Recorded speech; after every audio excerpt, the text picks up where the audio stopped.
lầm luang a sei ka ti luai thi nul ka bang thei lo ve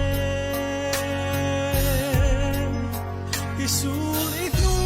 thirin lim zai krel thei lo ariang ka chan hi min don pui lo vem ni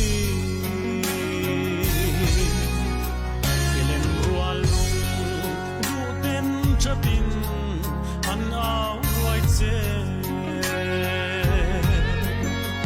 fai len choi u le nau te arang kan va yasin kir zai reng rel lovin fam khopui sian loi ka don ngam lo ton le ni om don silo o kan vangai chem kan nau mama fam chan ni khan e wang khwa angui ruae luai khinul chung zelin kan thaliam che pian le than thim marun rem na moha orun thir ve chemo rau thalengin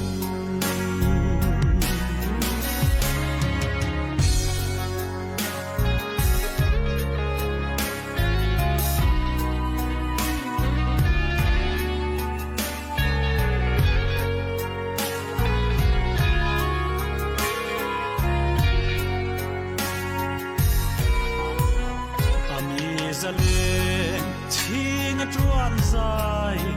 irel puiten rap chungin an au che ichin layu na zong tene isak ning soi kan bang thailo kanau mama zai om khopui nuama ton le kan be se o kan vangai che